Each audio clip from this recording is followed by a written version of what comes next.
Like, I'm not 100% sure what dupes means. Like, is it duplicate? Also, I'm gonna say dupe a lot in this video, so just be warned. You've been warned.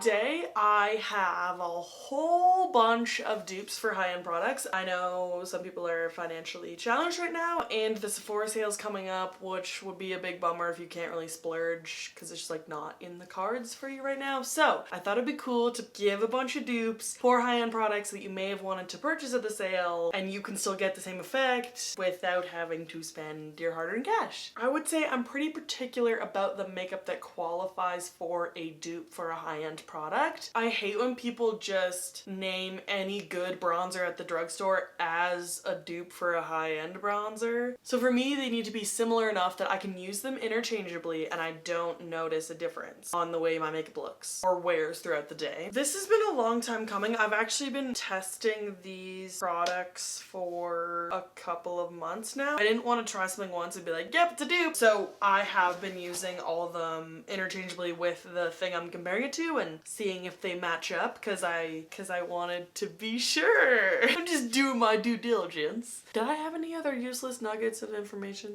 to talk about? I don't think so. Okay, let's get into it. So to make my life harder or to prove my point, I did side by side? No, I did half of my face high-end and half of my face drugstore.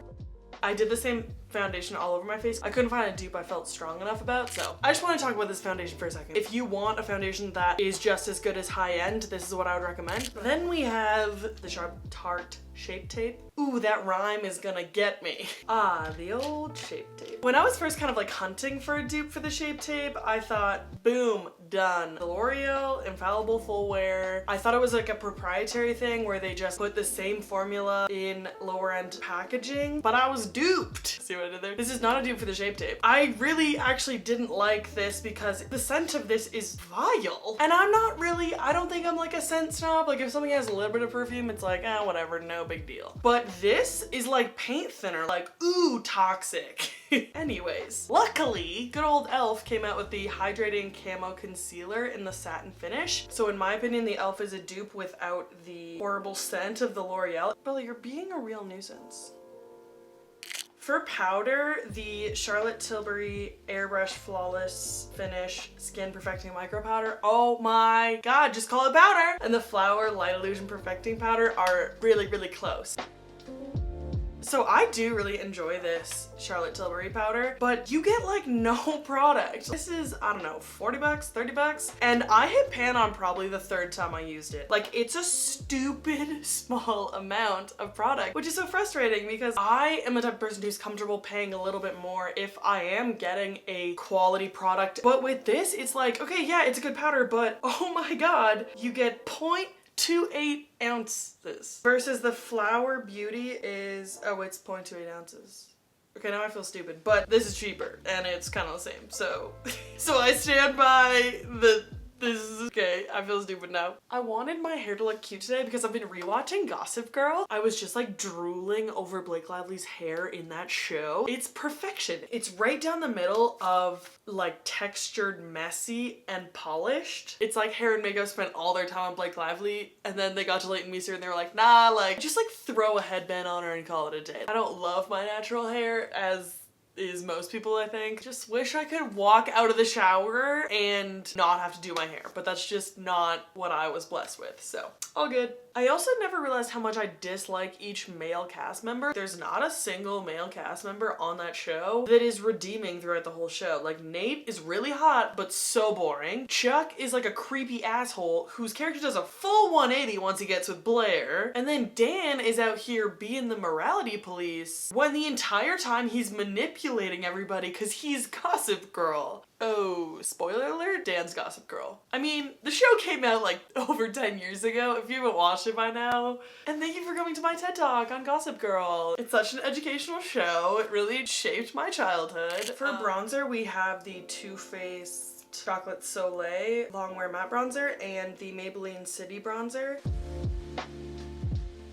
I wouldn't say these are exact texture dupes. The Too Faced one is definitely a lot smoother and the City Bronzer is a little more powdery, but on the skin they look the same, which I think matters most, so if I can be real with you for a second. So I used to have this a while back, but then it came up half off in the 21 Days of Beauty, so I was like, ooh, should have it. Just in case I like forgot what it was like. Okay, all done. Anyways, I was right. It is a good dupe. I would gladly use either one of these interchangeably. I straight up did not own this until like 2 weeks ago. So, just being transparent. Okay, so for blush, we have the NARS Orgasm and the Milani Dolce Pink Baked Powder Blush. First of all, this is like little mini. I don't have huge hands. This is a mini size, in case you're wondering. NARS Orgasm has a special place in my heart because, you know, whenever you're in like middle school and just like any girl in high school or that's older than you is like the coolest person ever, I felt like all of those girls I knew owned NARS Orgasm and it was the bee's knees. Like, name a more iconic blush. I'll wait. I wouldn't say it's my favorite blush, but it is when you have a good tan, such as moi, because this quarantine's not keeping me from my tanning routine. It looks really good. It looks really flattering. I've actually heard that these are made in the same factory in Europe, but I don't want to make that claim. But like, I can't get over how similar these are on the face. So these next two dupes are Wet n Wild, and I just have to say my deepest apologies to Wet n Wild. There was this scandal in China. I don't know if it was while I was growing up or when my parents were growing up, but it was a thing that China was putting lead in their cosmetic products, and my mom was so crazy about that like when I was growing up I would love to buy makeup at the dollar store. Like, I would go with my cousins and we would have saved up like $3 or something, but I would always want to get makeup because that was always like so fun to me. We would just like ball out. We thought that we could just buy the entire store, like everything's $1. Like, those were so fun. We would just get like so much candy and then eat it all and like throw up. Childhood, man, it's great. Where was I going with that story?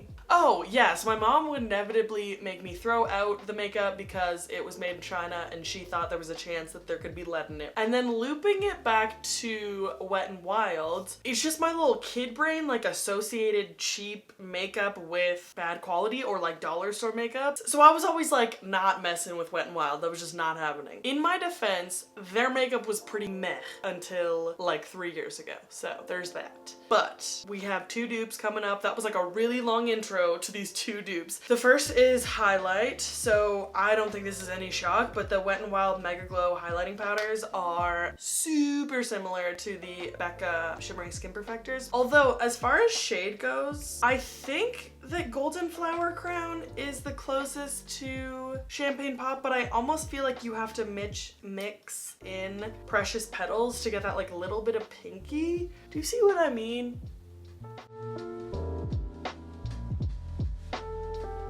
But as far as texture and the way it applies on the skin, these are like the same. It's crazy. For eyeshadow, this is so simple. You want the Anastasia Beverly Hills Soft Glam, but you don't want to get out, I don't know how much these are, probably 30 bucks.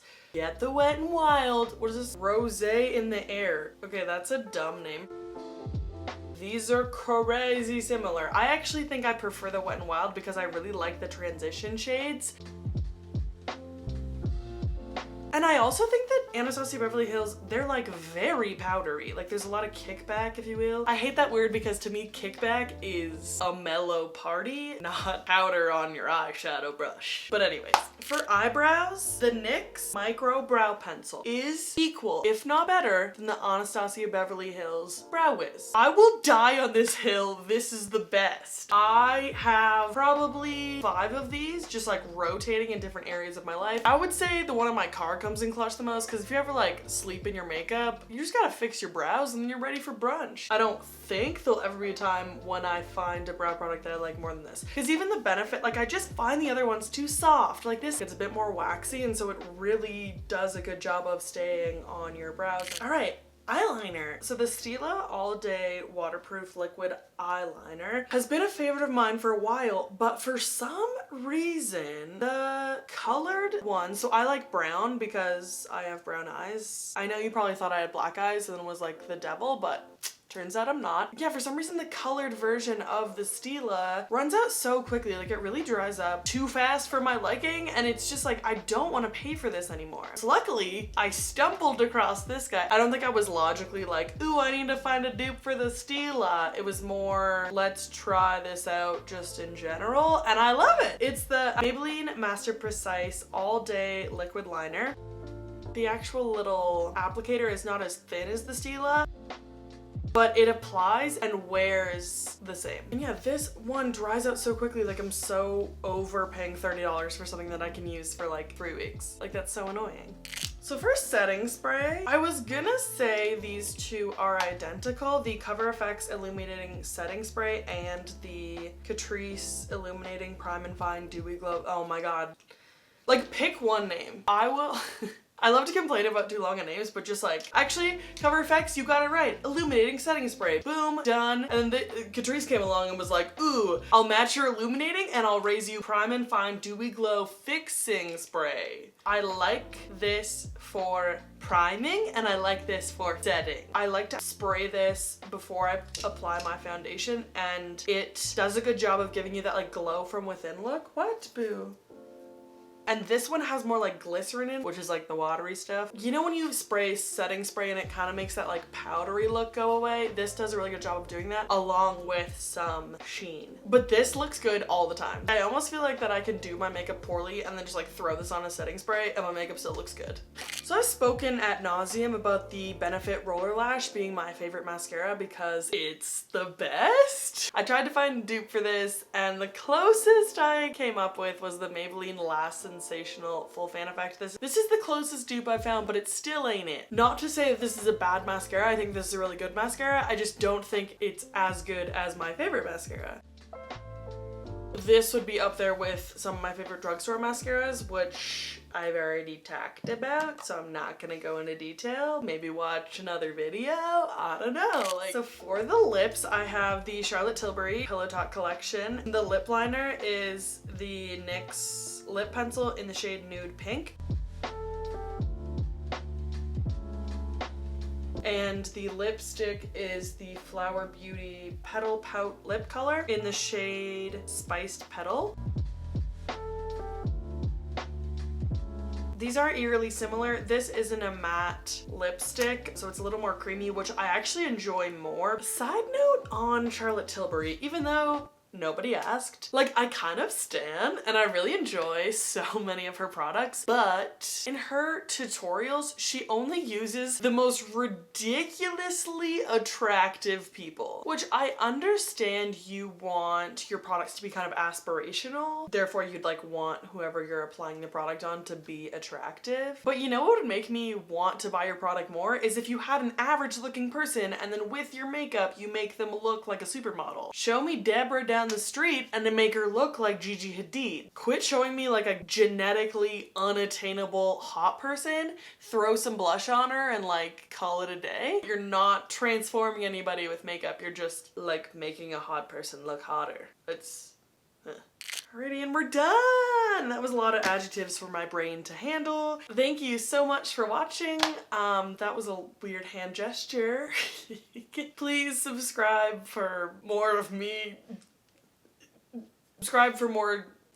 stuttering and stumbling over my words, because I haven't really spoken to a lot of humans in the last month. And we'll see you later. Bye!